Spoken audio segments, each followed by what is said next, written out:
tunasikitika sana kusikia kuwa ya kwamba tumewapoteza watu 15 na zaidi kutokana na ajali ambayo imetokea kule Webuye asubuhi ya leo.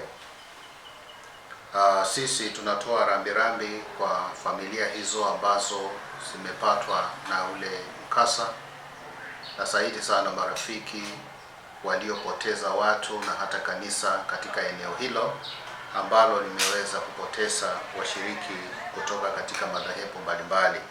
Sisi kama Uaskofu wa Bungoma tunasema pole kwa kila mmoja, na sata kwa viongozi wa eneo hili ambao wanaongoza watu hawa.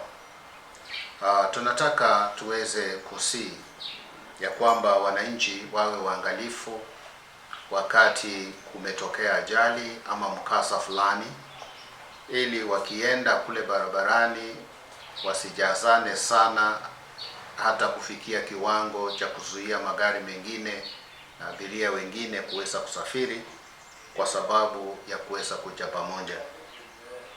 Ninajua ya kwamba sisi katika masuala ya kiasili, ama tuseme ya kwamba kulingana na ustaarabu wetu kama Waafrika, ni ya kwamba ukisikia nduru ni lazima uende kule na ikiwezekana uweze kuokoa.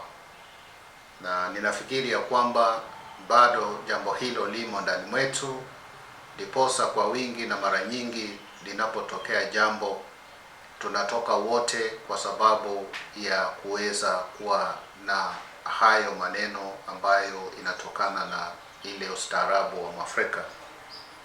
Na kwa hivyo ninataka niwajulishe kuwa ya kwamba mambo inaenda ikibadilika.